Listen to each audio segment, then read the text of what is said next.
dreaming. 'Cause now that I'm here, what I feel motivates me with reason. I guess I've been dreaming. 'Cause now that I'm woke, everything that I see ain't what it seeming. I guess I've been dreaming. 'Cause now that I'm here, what I feel motivates me with reason. I guess I've been dreaming. Oh, and we in there. Peace and love to all the guys and goddesses and the high vibrating species on the planet. How are we doing out there, good people? Come on in. Welcome back to the channel. Have a seat. Have a seat.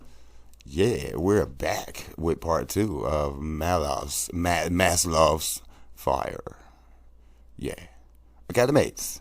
Peace, love. I see you. Come on in. Y'all got, you know what I'm saying, y'all got y'all special chairs lined up, you know what I'm saying? We the Academy 7 Council, you know what I mean? So y'all lined up right there beside me, y'all talking about, so we, you know what I'm saying, get to the big table. Hey, if you're new, you know what I'm saying, you can too become one of the Academy 7 council members, you know what I'm saying? Get on over there, you know what I'm talking about? Don't forget to hit the like, share, and subscribe button on your way in though. Yeah. And we got some interesting stories that's been busting off here with these series, and Maslov's fire has gotten intriguing for I can't say for the most part for the things that I do remember. So I'm pretty sure they're gonna give us a little prelude as to, you know what I'm saying, what happened in the last one. If you're curious as to what happened in part 1, just why don't you run on over to part 1 real quick, check that out, you know what I'm saying, and we're gonna be here for at least another hour or so, you know. We got 41 in the clip, so you know we're gonna be you know what I'm saying, going through it. So while you doing it over there, you know what I'm saying, you can possibly catch us back over here, but you know, eventually you'll catch up to us where you actually in class to, you know what I'm saying, where you ain't gotta catch up. So yeah, we got this series going. We're on part 2. We got SCP-8002, and again, that's Maslov's fire. That is the number 1 for the numerology. Check out part 1, you know what I'm saying, or you can check out the other series, because we've been running on the number 1 for the past 2 series now. So and the first just passed, so you can catch also the number 1 in the community post. So we're not gonna really waste too much time on the numerology today. But I will say, for the most part, we will do the Magician's card, which is the number 1, you know what I'm saying, in the tarot, if you're into such a thing, that is. And it acts as a bridge between the astral realm and Earth, great energy and potential, a path guide pointing out directions and ideas, new beginnings, opportunities, and talents. And we saw Tiamat was all about that business. Yeah, so let's see if there's anything else. Of course, okay, well, masculine and energy, the number 1 is masculine and energy. Even though we're dealing with a female here, Leo in the 5th house. The sun is the planetary energy.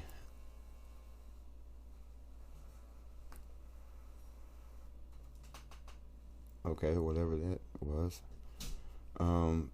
In the sunstone. So we got a self-awareness, all right? So we're gonna go ahead and get into this thing, Academates. I hope you have what you need, because I do. Without further ado, we're gonna get to what it is that we do. Yeah. So yeah, just go check out the community post. You know what I'm saying? The first, and get your 1 point. You know what I'm saying? And then join us back over here for part 2. Yeah. And we'll see what energies are bringing out. But of course, you know I'm gonna call them when we see them. Let's go, bustin'.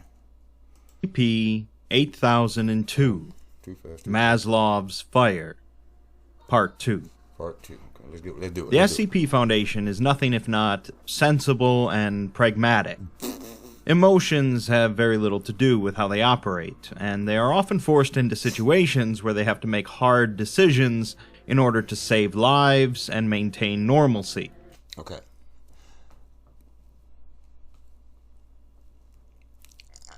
I'm not mad at that. It's bittersweet. That's bittersweet. Especially dealing with this situation. But yeah, that is mainly what I'm saying. It's a reason why I say, you know what I'm saying, I added that 4th one, is to protect your emotions as well. Because sometimes, again, like dealing with this type stuff and things of this nature, or, excuse me, even just your life, whatever you deem, you know what I'm saying, valuable, important, you know what I'm saying. Sometimes it's best not to make decisions using emotion, because you put too much emotion into the decision and you're liable to make a mistake. So every situation, it doesn't involve the emotion as much as just spiritual, physical, you know what I'm saying, means of logical thinking. Sometimes you got to use emotion, you know what I'm saying.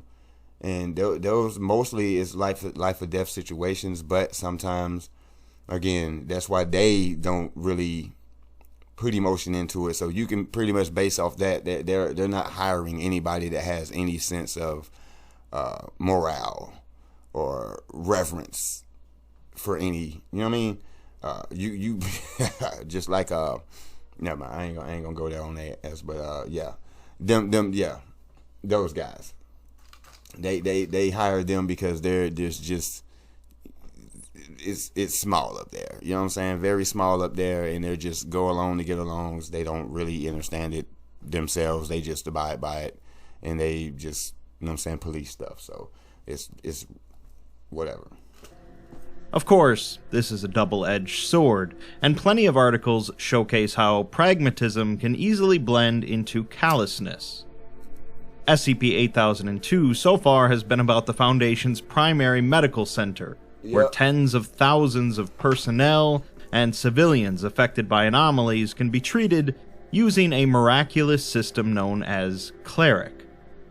Of course, there's something sinister lurking on the periphery of Cleric, and things seem centered around one specific woman, Andrea Maslov, a doctor of the highest degree. Let's continue. So the Maslov lady, she got some special powers, right? But she can't use them anymore because she's gotten to the point where I could pretty much say that she's used up what she was really on. Well, not used it up, but she's got something attached to her. And it's like it reminds me of a symbiote, but now it's really feeding in off of her to the point where, you know what I'm saying, she has to use her special powers to practically stay alive. So she can't do what she used to do. So I don't even see why she has the high rank that she has, because she's prescribing this cleric robot to people, and obviously this thing is poisoning folks to heal them at the same time, or something to that effect. I don't know. It's weird. It's weird at this point. So I mean, I don't think that she's worthy of the credentials that he just gave her. I don't think that's that anymore. Because if she can't heal the other, you know. Okay, well, let's just find out. Let's. We pick up where we left things off, as Maslov is being directed on Overseer's orders to go with Sams and Torres, who she doesn't seem to care for. Before we find out exactly where she's being taken, however, we're given access to an addendum about Cleric, requiring level 4 clearance. It's revealed that Cleric does not exist, and in fact, the healing energy perfusing SCP-8002 is not generated by any Foundation-made device, but rather a gargantuan biological entity, superficially similar to a flaming bird. For at least 3,000 years, this creature has lain inert. So that what the Jean Grey, the Phoenix Rising, we got Phoenix Rising in the mile, you know what I'm talking about? So it makes sense about some flame, some fire, you know what I'm saying? So what is it, just Jean Grey? Y'all got Jean Grey? The Phoenix have aspect of it though? I mean, one has to ask, bro. You know what I mean? Don't shoot. Buried beneath the earth, and SCP-8002 was constructed around it. Researchers believe, however, that this entity is regenerating itself after suffering a critical injury at an unknown point in the past. As it regenerates, it radiates tremendous energy from its body, healing any life near it in addition to itself. Obviously, this effect has been very beneficial to the Foundation, although estimates suggest that repeated exposure to the energy forms a dependence. Given the massive financial and logistical benefits of relying upon it, though, the Foundation has chosen to accept this risk. There's also a line redacted here. As of January 19, 2023, however, the entity is estimated to be nearing the end of its regeneration process, How do you know now that? releasing measurably less energy each day, greatly interfering with Foundation medical efforts. Estimates suggest that it may fully regenerate as early as February 12, 2024, ceasing its CR emissions entirely and emerging as a fully formed, deific threat beneath the organization's largest hospital. There is currently no known way to force the creature to produce additional radiation, or reproduce it independently. Not without getting The smashed Foundation has on. attempted a number of methods, including producing energy at the specific wavelength and EV of the CR emissions, producing the energy within the same room as the creature, producing the energy using a generator implanted within the creature, and re-injuring the creature to prolong the regeneration period. These all failed, however, as either their equipment just gets incinerated if it's near the creature, or the creature rapidly heals any damage the Foundation can manage to do. Whether a mechanism exists to injure it, or if this method would even result in renewed energy production, is not known. One final strategy has been devised by Dr. Sams and Director Torres, involving the recruitment of a key member of SCP-8002's medical staff. When asked, however, Maslov immediately says no, telling them to not hurt things without reason or sense, as nothing comes from this. When you hurt, you do not know how much hurt you will do or when to stop, and once you begin hurting, it is never ending. She is a doctor, so she does not hurt, she repairs. After a brief pause, Torres remarks that she lost that power, but Maslov replies that what she lost is nothing compared to the training she still has. Sams argues that she's seen for herself what that bird can do, so if she wants to help, this is the best way to do it. Maslov hesitates, but says she doesn't think so. Nothing good will come of this, and it could be worse. She was hurt badly and lost it all. Sams says that they have to try, as they have nothing else to lose, but Maslov disagrees. There's a pause as Sams and Torres look at one another before they say that they know that she relies upon the energy herself.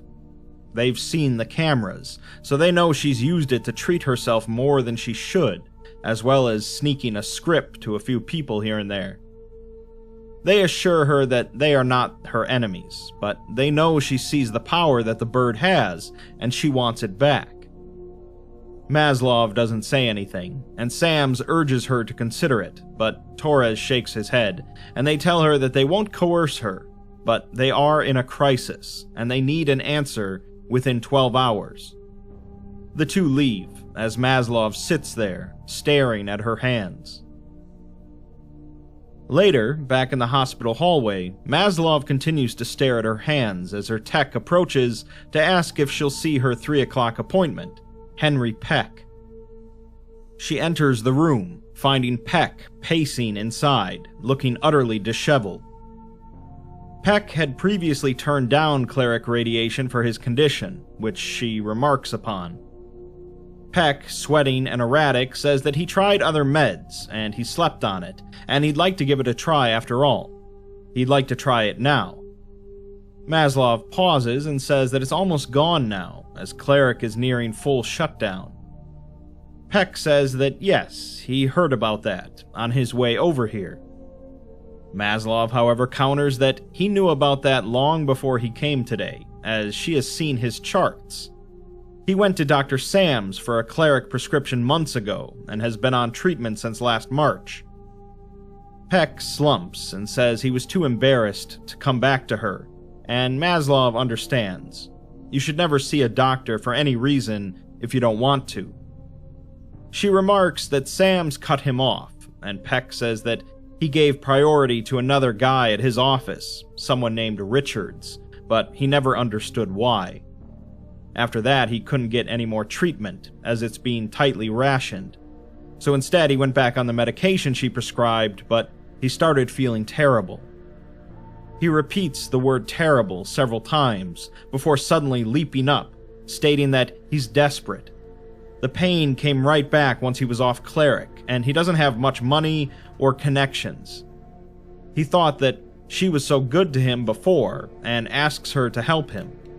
He hasn't thought straight in weeks. He can't sleep. He can't even wash. Maslov replies that she cannot prescribe it, and it's not a matter of not wanting to, she is just literally unable.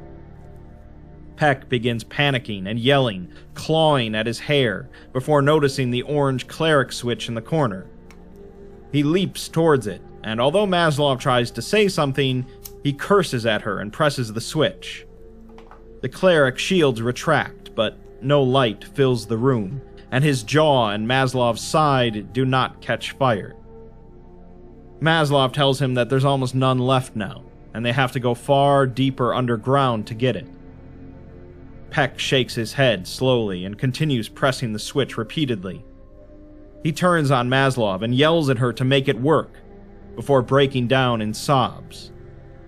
He apologizes multiple times and says that he needs it so much. He asks her what he should do, and Maslov approaches him, crouching down with him. She touches his shoulder and tells him that he will live and fight as best as he can for now, and meanwhile, she will get him out of pain. Next, we're informed about Project 8002 Marrow, a last-ditch effort to injure the deific avian entity in order to spur its continued generation of life-saving medical radiation. The core of the project is Dr. Maslov, whose injury left her unable to utilize her healing abilities. Researchers believe afflicting a similar injury onto the creature will prevent its natural healing factor from trivializing the wound, forcing it to continue emitting Cleric radiation in a longer-term attempt to recover. Maslov's tissue will need to be sampled and fashioned into a weapon for the attack to succeed. Maslov was initially resistant to this proposal, but has since agreed to participate. On February 12, 2024, at 10:17 p.m., SCP-8002 was evacuated except for essential staff, security, and patients who cannot be moved. Life support and anomalous stabilization is prepared for patients should Cleric radiation production be altered by the project. Radiation detectors across the facility show that CR generation has fallen to a trickle, and the facility is dark on all floors above the core. At 10:31 p.m., 6 MTFs position themselves around the anomaly and building, supported by on-site staff. The payload is a 14-meter tungsten cylinder, and it hangs near the top of the creature's chamber, suspended from a shielded, jet-black mechanism. It will be dropped, not fired, as it cannot be adequately propelled due to its semi-reality, and at least one other indescribably intrinsic quality drawn from the anomaly reproduced from Maslov's blood. In the observation room nearby, Drs. Sams, Torres, and Maslov sit and watch behind successive layers of reinforced glass, with Maslov in a wheelchair. At 10:39, the MTFs are advised that the creature's regeneration is imminent, and all hands stand by for emergency action. A minute later, the seismographic and Hume sensors fire simultaneously as the chamber is bathed in a burst of white-hot flames. The glass in the room warps and the metal bends, but the payload and supporting device hold steady as the creature moves for the first time in nearly 3,200 years. Slowly, it stands, being over 30 feet tall at the shoulder, with a peering, mobile neck. It examines its surroundings, its head moving like a marionette's, not unlike that of a large hen. Its wings are folded at its sides, with huge red and gold folds awash in liquid fire. It is otherworldly, bright, and curious, raising its neck to peck at the roof of the tungsten dome before swinging down to peer inside the observation room. It lets off a squawk, louder than a jet engine, sounding somewhere between a goose and a car horn, causing Sams and Torres to jump. MTF Command gives the order to drop the payload, causing the antimatter strings to retract, The bird pauses, and as the payload begins to drop, it suddenly looks more closely into the observation chamber. It peers, clearly and intently, at Maslov, cocking its titanic head to one side. Its eyes flicker in the twilight. For a fraction of a second, sensors in the observation chamber detect a burst of cleric radiation, with the dosage exceeding the normal dose for 8002 critical care areas by 1,000 times, enough to sustain the entire facility for weeks.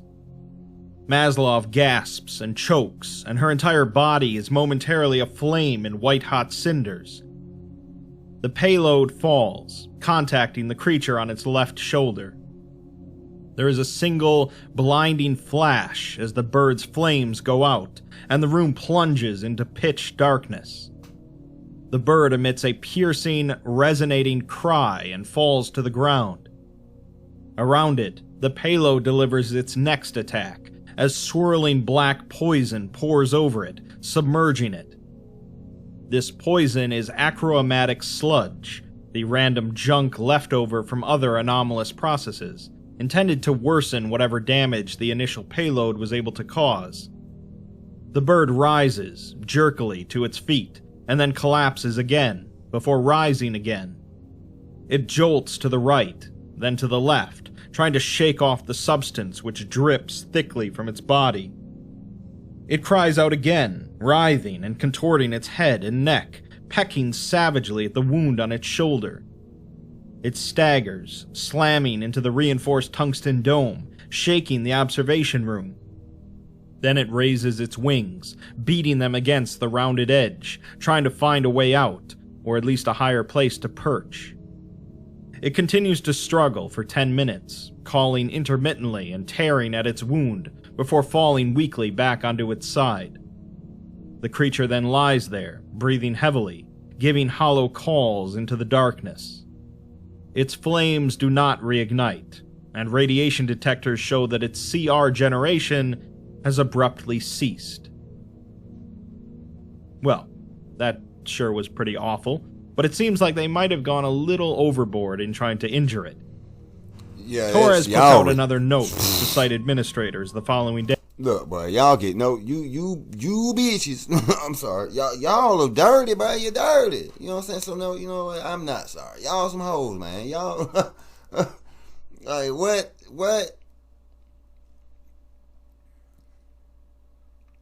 For one thing, y'all been sitting here lying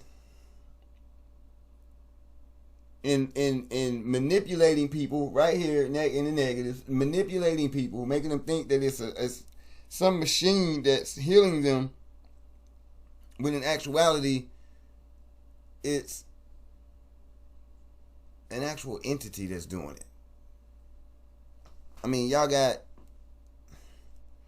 the nerve of that, right? And then, okay, so now it's woke up. You can't use it anymore for real because it's woke. Now you want to destroy it? And it ain't like y'all was using this to damn help people in the world. Y'all was only helping folks in your facility.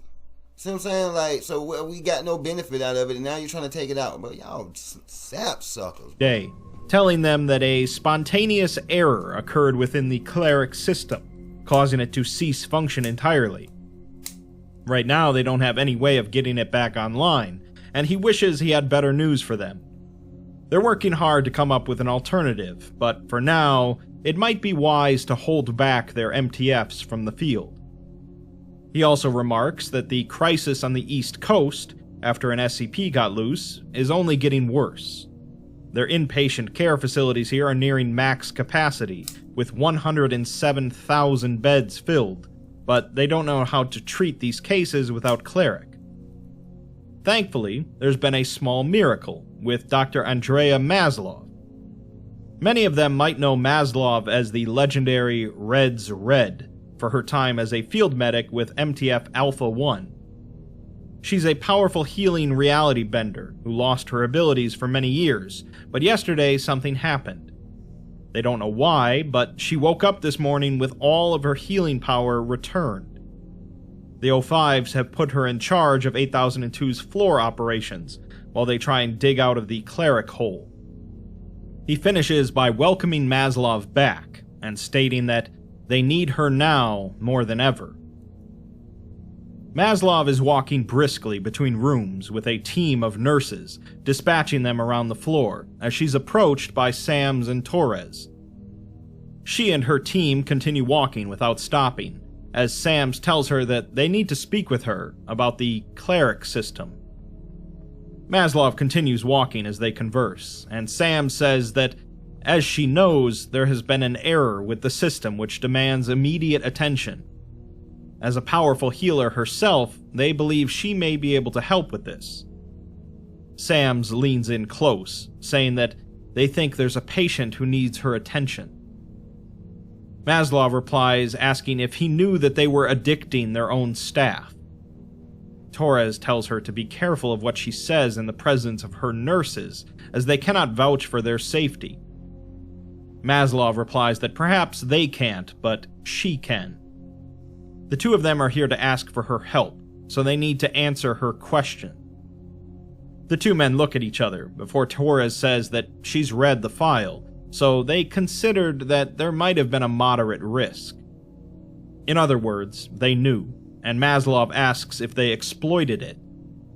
One of Maslov's techs hands her a photocopied copy of the bird's documentation, and she points to a highlighted passage, the redacted part from before. Sams is shocked that she gave a copy of this to her staff, but Maslov insists that they explain themselves now. The Foundation doesn't simply redact secrets. It redacts secrets which are bad for the Foundation. How many the Foundation has killed, how it hurts people, what goes on at the worst of its black sites. This is also a secret which is bad for the Foundation. She has seen maybe 2,000 classified files in 18 years in the red right hand, so she's correct about this. So, how might the Foundation think of widespread addiction in a positive way when they have so many employees that now want it badly and cannot find it elsewhere?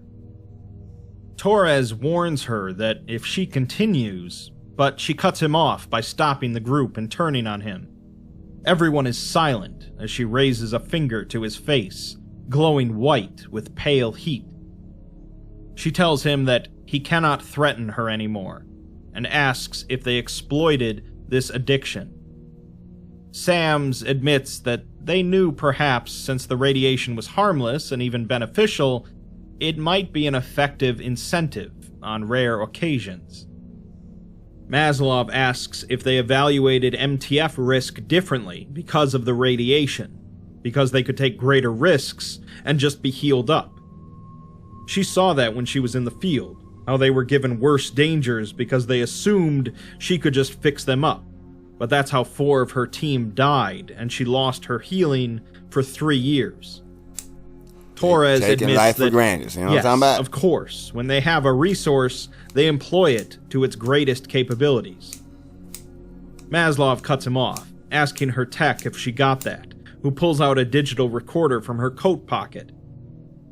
Torres tries to argue, but Maslov cuts him off again, stating that she is now responsible for floor operations and saving hundreds of lives a day, and to be blunt, she doesn't trust them for shit.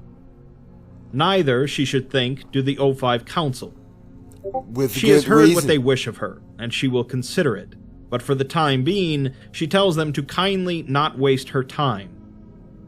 Maslov walks off, her entourage trailing after her, leaving Sams and Torres standing in the hallway. Later, Maslov is writing furiously in her office when her tech enters. Maslov interrupts her, saying that they have a busy day ahead as usual, and although she only got a few hours sleep, she says that it's under control. She tells her that they need to triage patients on Sublevel 2, as the outbreak is worsening and critical victims are transported there from outlying areas. She will go there in a moment, along with any staff they have. The tech interrupts her, saying that she could use some help, showing her her bleeding right arm. Maslov leaps up and examines the wound, finding it to be green and jagged. The tech explains that she was passing an unattended hot room, and the door was cracked open. she didn't notice and something reached out.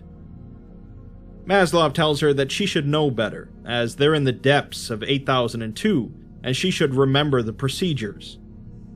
She stops herself, looking at the tech, who has begun to cry. The tech tells her that she feels sick, and Maslov agrees that she looks it, touching her forehead. She says that she's hot, then cold, and the fluctuations are too rapid. She has an anomalous rhythm, as something is trying to take her over. Maslov slams the door to the office, pulling a bar across it, and removes her gloves and coat. The tech asks if she is going to die, but Maslov tells her that she would never let that happen, and pulls her close. Maslov closes her eyes, as the room fills with a searing burst of multicolored light. The light is brief, but dazzling, and stains the papers on the desk.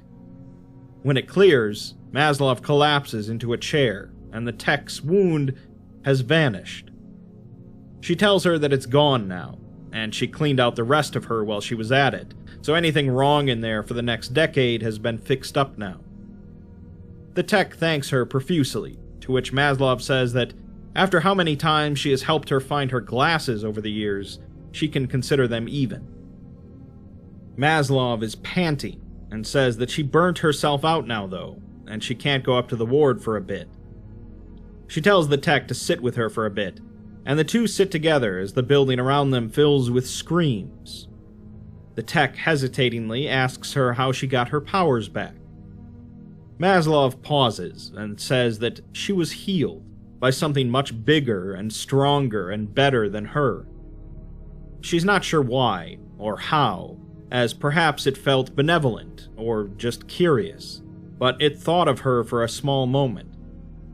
She hates to think, though, what she gave back to it in kind. Later, Elizabeth, the woman from before that was addicted to cleric treatments, and her wife Vivian are in the hallway at 8002. Elizabeth is Hey man, here go another bluffy room, man. What the wait, man? What happened?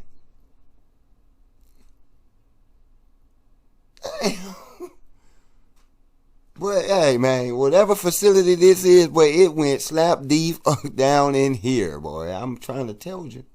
Good gracious, look, damn. crying. The wing is in motherfucker was disarray. leaking. The floor is shaking.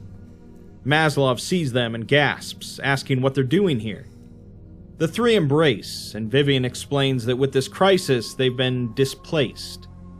Elizabeth needs anomalous care, so they bounce them between 4 different sites, but nobody could handle them, so they sent them here.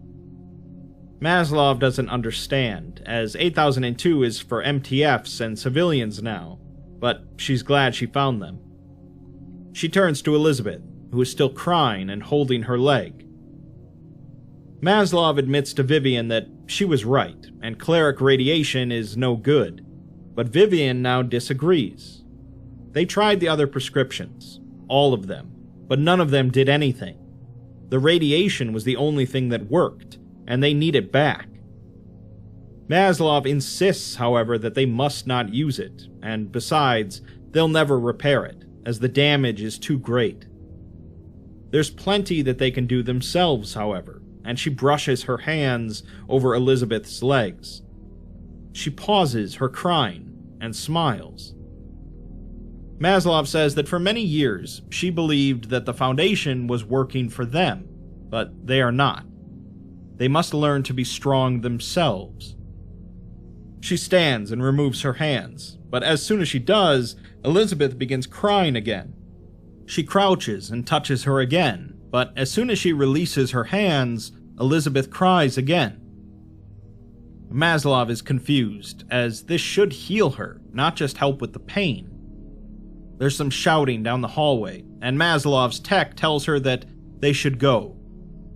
Elizabeth and Vivian both beg her not to go, and Maslov looks to her tech, telling her that she just needs a few more minutes. But the tech shakes her head, saying that there is no time. Outside, in a massive makeshift tent, are the entirety of MTF Omicron 112, consisting of 218 individuals. Nurses are moving about, and many of the soldiers are convulsing rhythmically. Maslov moves from bed to bed, healing them, and those she touches cry out before falling back asleep.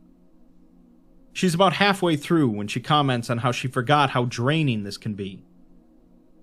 A man calls out to her, Lieutenant Tuck, whom she treated before, and she sees that he's burnt from his chin down to his waist, with the wound simmering. Tuck explains that some kind of tendril got him pretty good, but that's how it goes. His voice is weak, and he's having trouble breathing. Maslov touches him, and her hand... See, man, 200 and something odd people then got they aces handed to them by some SCPs out there, bro. You see what I'm talking about? You ain't safe, bro. They out there getting whipped. How y'all saving anybody, bro? Look at 200. You brought over 200 people in with the ace handed to him. Buddy is burnt from his chin down to his waist. Good gracious. I mean, come on, bro. He got into it with a tendril. Sizzled his ass. He in there sizzling, bro. He in there sizzling. Like he right off, like fresh off the pan. You know what I'm talking about? Still got the pops. Watch out. You know what I'm talking about? And y'all saving who? Glow white, as she tells him that they're not done with him yet. Tuck gasps and says that he can see why she was a medic. She sits down heavily on his bed and says that yes, she is very good, the best there is, but even still she is only just keeping up. It was just like he said, that they don't know what to do without the radiation. They need more help with this crisis, as there are too many affected. Tuck tells her that he knows she'll handle it, and she says that she'll have to, as she'll never be trusting them again. Tuck then gasps again, to which Maslov says that she fixed him just moments trust ago. him in the beginning anyway. Y'all know this She stuff ain't gonna touches go him well. again, and he gasps and calms down. She tells him to hold it together, as she has many yet to go. Tuck tells her that when he came in before, she said something that really comforted him. She told him that it was okay to trust them if you do it for you, that sometimes that's how you help yourself. Maybe she can use that too. Maslov begins to argue, but Tuck gasps again and begins choking. She lays her hands on him, causing him to glow, but he doesn't stop choking. She calls for a code blue and compression, but nobody is listening as the clamor around her is too loud, and her tech is attending to another patient on the other side of the room. Tuck collapses onto his bunk, his body falling still. Maslov swears in anger and begins pacing the floor as soldiers nearby watch her anxiously.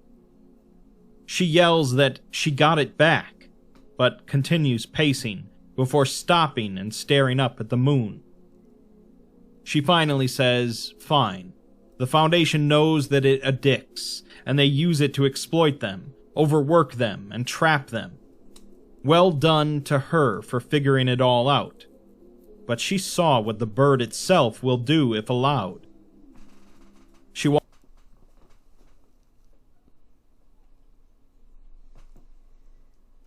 Cam went out. We still here, though. walks over to the field telephone and dials up Torres, telling him that she's willing to do it now, but she has conditions.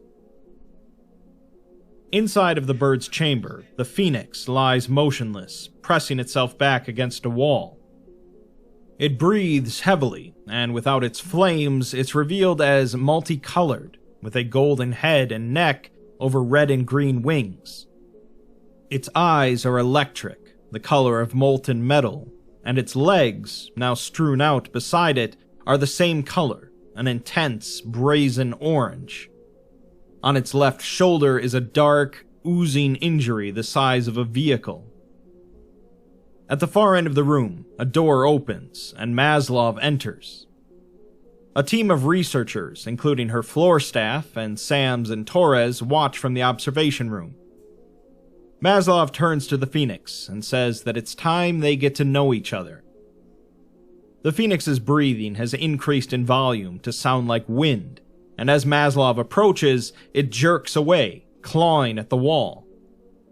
She stops and raises her hands in the air, telling her that she is a beauty and she must come near to help.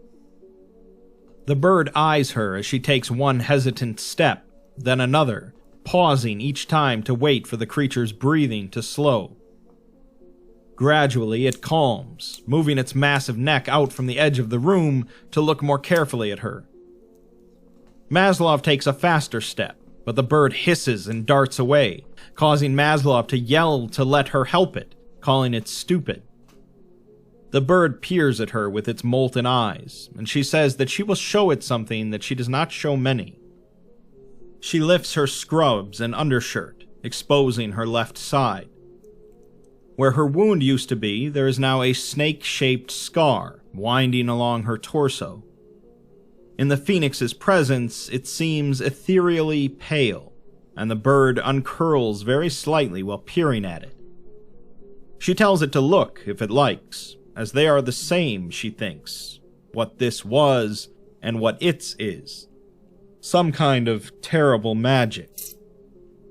The Phoenix moves closer, extending its neck out to peer carefully at her side. Maslov says that she is a healer, like it is, but even she could not heal this, despite trying for years. It took away most of her power just to keep her alive, and she's much weaker from it, even now, she thinks. She's also afraid that they got their wounds the same way, from evil idiots attacking them in ways they knew not. The Phoenix moves its beak close to Maslov, who tenses but doesn't back away, and it lets out its enormous red tongue, gently licking Maslov's side. She tells it that it is gross, as it emits a loud squeak. She says that it's so noisy as well, but now it needs to let her near. She steps towards the Phoenix's shoulder, and it doesn't back away. Maslov examines the colossal wound, eventually picking a spot. She tells it that she doesn't guarantee that this does much, as they both have lost something of what they could do from before, but she will at least try. She has other things in mind as well. The Phoenix looks at her, blinking slowly, and she asks herself why she bothers talking, as it's like talking to a giant chicken. She turns back and touches the bird, pressing both of her hands against its wing at the edge of the shoulder, and moving her hands slowly together to form a triangle with her fingers at the very edge of the wound. She closes her eyes as the Phoenix relaxes, laying its neck out on the ground. She tells it that now she will get it out of pain. Her hands begin to flicker and blur, followed by her arms, her torso, and her whole body. Then the Phoenix itself begins to blur, starting from the point of contact and spreading outward to surround and encompass the whole injury. The bird's eyes, watching her work, are alive with internal light. The wound and Maslov dance like a mirage has fallen over them. They are distorted and strange, half-transparent in the dim security lights. She yells that she will not succumb as she braces herself, leaning her whole weight into the Phoenix, and screams. Her body is a single, vibrating point of distortion. The Phoenix then calls, suddenly and loudly, as a host of radiation alarms around the room go off altogether. At the very tip of the bird's tail, a tiny blue flame bursts suddenly to life. Maslov collapses, and guards rush in to surround her, but the Phoenix screeches and whips its neck around to push them back. It wraps around Maslov, enveloping her tightly in its feathers, hiding her from sight as a muffled groan is heard. We're then given a new file for SCP-8002, still with the Thaumiel object class, but now with Andrea Maslov as its director and research head. It also notes that this document describes a core infrastructural element of the SCP Foundation, and no part of it ever is to be classified for any reason. SCP-8002 is a 503-acre subterranean megastructure operated by the Foundation, which was previously taken up by the organization's main hospital and medical center. As of February 19, 2024, it also serves an additional purpose of regeneration and medical support for 8002-1, a deific entity superficially similar to an enormous golden pheasant. This entity was the source of the radiation which once permeated the facility, and its current injuries, inflicted by the Foundation in an effort to force higher radiation output, prevent it from emitting more than a trace amount. 8002 remains the Foundation's primary hospital, but without the benefit of cleric radiation, much of the institution's previous operations are critically compromised. This situation has been further complicated by strikes and coordinated organizing by hospital care staff. I mean, so that just basically goes to show that y'all don't have absolutely no clue what you're fucking doing. That's just in a nutshell. You know what I'm saying? They don't have a clue, y'all. So yeah, I hope you ain't trying to go to these people for any type of healing. Because if it ain't Maslov, and obviously she's having some complications, or she may just be up out of there. You know what I'm saying? Dipping with the Phoenix. Because these motherfuckers, they gonna have them act up, Kelly, mate. You did, boy, they gonna die. They gonna have them around here, boy. So y'all been living off the steam of another entity, man. Hold on, let's go ahead and wrap this up. Largely supported by newly appointed site director Andrea Maslov. Due to a pre-existing agreement between the O5 Council and Maslov, made as a condition for the director's care of the Phoenix, the following measures have been approved for staff. Hiring budget has been increased by 600%. Training budget has been increased by 800%. Overtime pay and sick pay for all staff has been increased. New measures have been introduced to reduce unnecessary deployment of MTF, and facilities and infrastructure have been updated to support operations less dependent on CR.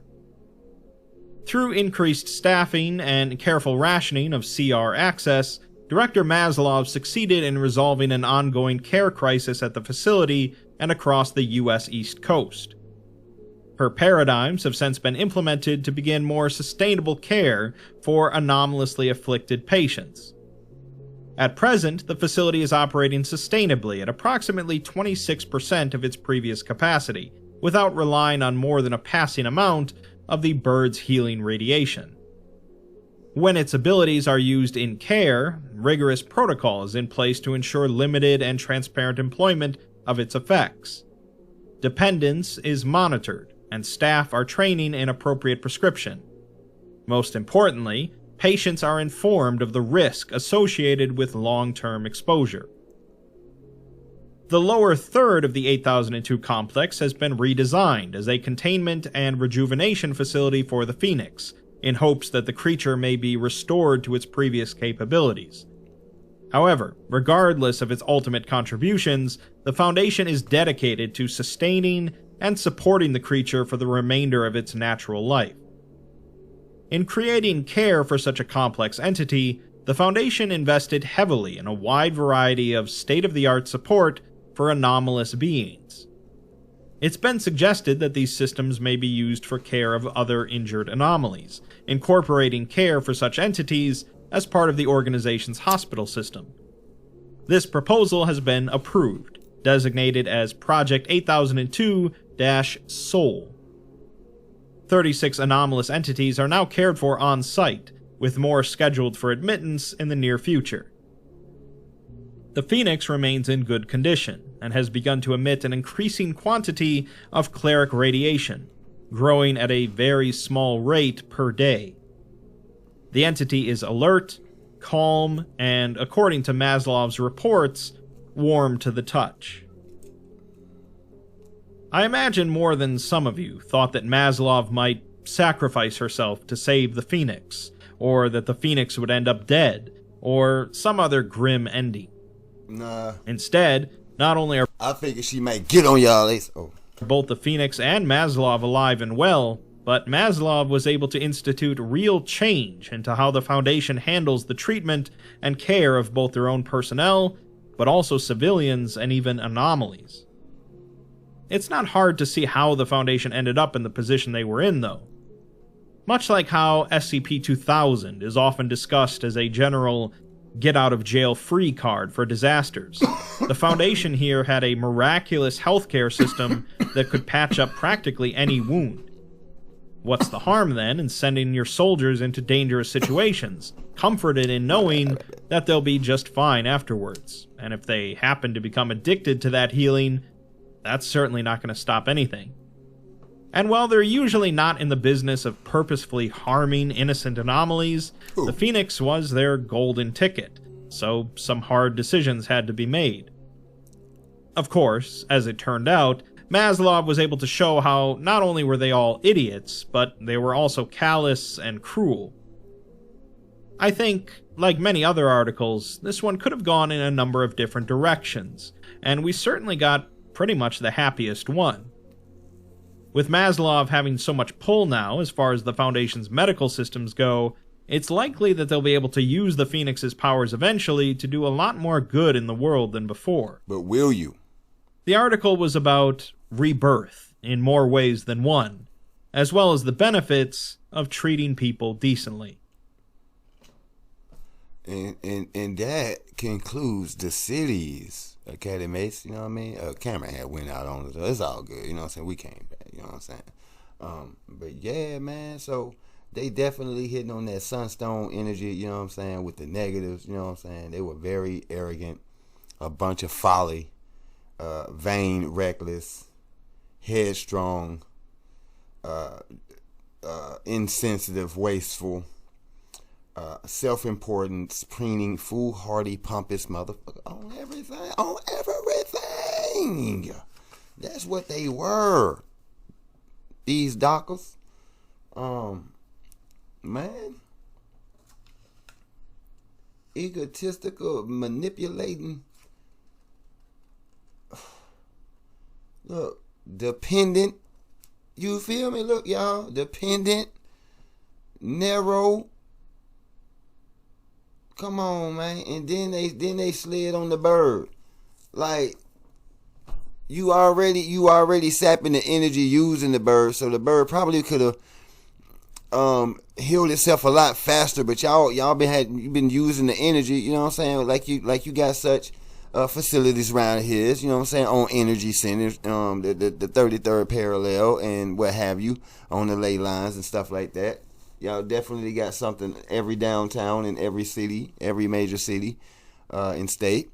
There, you know what I'm saying, the 33rd parallel ain't everywhere, but you know what I'm saying, where that parallel is definitely high energy centers, and you know what I'm saying, they got stuff posted up all over the place. We y'all see these ley lines, you just don't realize that's what that is. But yeah, it's definitely energy centers around here. They got the Phoenix up on the ground, and she's regenerating from a more than likely a war that took place back in probably around when Tiamat was around. You know what I'm saying? When, you know, because you see how she got down. So she healing, Tiamat healing, and yeah, y'all trying to kill every damn thing. So y'all sitting here acting like the GOC. You feel me? And this makes the second series that we went through where they're sitting here trying to destroy something at their own detriment. This thing is healing, and because it woke up and it's finished, now you want to you know what I'm saying, knock it down and collapse it, and hopefully, you know what I'm saying, y'all can keep sapping the energy out of it. Man, that's so dirty, bro. Y'all dirty. Hypothetically. Excuse me. And yet again, somebody else done had to check y'all on it. You feel me? And that's what y'all get. That's what the fuck y'all get, man. For real. That's what you get. You know what I'm saying? I mean, cause y'all, ooh. I mean, and look, and then I hit the button right there down at 40. Y'all feel me? On that thing down there, more than likely I'm in that corner, so you can't see it. So, more than likely, yeah. And that's 8.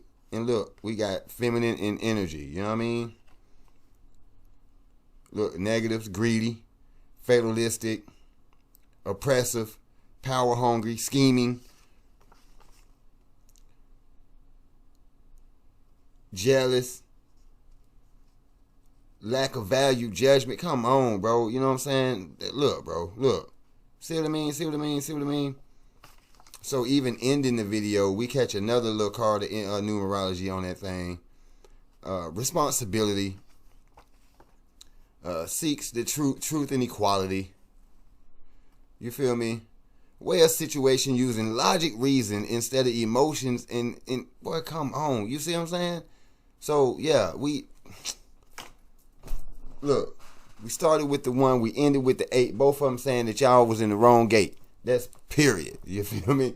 And of course the Phoenix, leader, bright, fire, star, confidence, pride. You know what I'm saying? Awareness, expression, active. You know what I'm saying? They saying masculine energy, but of course that could just be, that's just the blaze of, you know what I'm saying, how she could get down. Creativity, consciousness, and you know what I'm saying, and especially intuitive, a trailblazer, sense of self, joy, just like when she saw Maslov. You know what I'm saying? Maslov. She saw self. That's why she looked at her like that. Out of everybody in the building, she knew that her energy was inside her. So she was basically looking at her own energy. And she knew what Maslov was up there doing.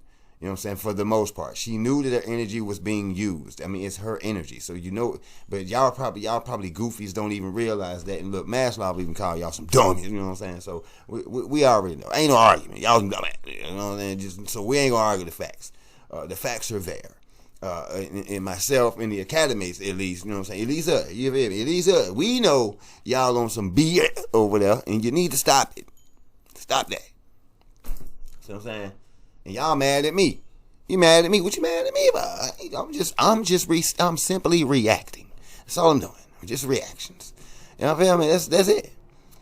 I don't ask that anybody that comes across these channels, you know what I'm saying, or at least my channel. Let me speak for my channel. You know what I'm saying? Across my channel, my domain, you know what I'm saying, my paradigm. You know what I'm saying, and view my perspective, and you know what I'm saying, which of course you're still entitled to your own. I don't ask that you believe anything that I say. I just ask that you do your own due diligence, your own research, all that stuff. Now, what I do ask that you do as well is to keep your head on that swivel. You know what I'm saying? Protect your energy, yourself. Keep your spiritually, mentally, physically, and emotionally protected. You know what I'm saying? Keep all that protected. You know what I'm saying? Your energy. You know what I'm saying? Your mind, because it's a war for that. You know what I'm saying? Everybody's trying to fight for your attention somehow, some way, including yourself. You know what I'm saying? So don't even get in your own way. You feel me? Yeah. Let the higher self control the wheel, run the wheel sometimes. You just sit back and take in the sights. Just make sure you know who's running the front of the show in your life. You know what I'm saying? Yeah. So that's what we on. And you know what I'm saying? This is Maslov's fire. You feel me? Now we found out that it's really not her fire. It's a Phoenix fire. And that Phoenix fire can heal. And yes, she did take it out to the East Coast. So hopefully, you know what I'm saying, they was able to work her over the West Coast and she can get all over the world, you know what I'm saying. Hopefully that she could actually, you know what I'm saying, maybe work some things with the Phoenix to where she could share the energy with a couple of more humanoids, you know what I'm saying, where we can kind of spread it out worldwide, make that a worldwide healing. You feel me? Because it's people all over the world that could use that type of healing. And that's, you know, you getting healed for 10 years, everything in you. Give you another 10 to keep pushing. Yeah, I'm sure everybody could use. I mean, the med beds. Can we get those med beds? And don't be trying to make no money off of it neither, man. You know what I'm saying? Y'all the world up. It's time to heal the world and the peoples of it. You feel me? What race you is, what ethnicity you claim, what nationality, all that. It don't matter. You know what I'm saying? People need some healing, especially in the mind, mental healing. You feel me? And I'm sure if we can get some of this physical healing, and a couple other things healed on us, we can focus on what's really valuable, the mind. You know what I'm saying? And we can begin healing that, because a lot of people are going to need it for the things that are coming out. Y'all protect yourselves out there, please. If it's not your fight, stay the fuck out of the way. Stay out of it. What else can I give y'all? If it's not, I'm serious. If it's not your fight, stay out of it. If you don't have any real tangible, real information, real stuff on what's going on, stay out of it. You know what I'm saying? Don't even voice your opinion, because you end up looking like ass. You see what I'm saying? That's why it's important to know thyself versus trying to know every damn thing else. Yeah. And we'll be back. We're gonna roll through the Rolodex. We're gonna see in the archives. We're gonna see. You know what I'm saying? We're gonna run through some of these channels. See if who got the next series for us to run. I saw one. We listen. It's its own series, But damn, we gonna have to bust that boy down to, you know what I'm saying, make it some extra parts in that. Cause I mean, listen, unless are y'all interested in sitting for 2 hours? Now I know some people that do it, and you know what I'm saying, and I think I got it in me, but I don't know. You know what I'm saying? Y'all let me know, cause you know what I'm saying. If y'all want it, you feel me? Maybe okay. Maybe we'll swing this one to the poll. So I swing this one to the poll. I'll let you know exactly which one I'm talking about. Yeah, I'm sure y'all. So most of y'all may be familiar with it. I haven't seen it, of course. So you know what I'm saying. I'm gonna grab the particular one that I'm talking about. I'm gonna slide it into the poll, and I'm gonna see how y'all want to do it. You know what I'm saying? Y'all want to go the whole 2? Or y'all want to go 1 for 1s, you know what I'm saying? Like if it's 2 hours, y'all want to do an hour a piece, which I mean it's gonna spread the series out, which I don't mind, so long as we get it in. But or y'all want to sit for it too? Because if that's the case, then you know what I'm saying, we gonna finesse it, we gonna work that out. But yeah, so we gonna do it like that. So until then, peace and love to all the guys and goddesses in the high vibrating species of the planet. You know what I'm saying? Tiamat. You feel me? Yeah. And we be back.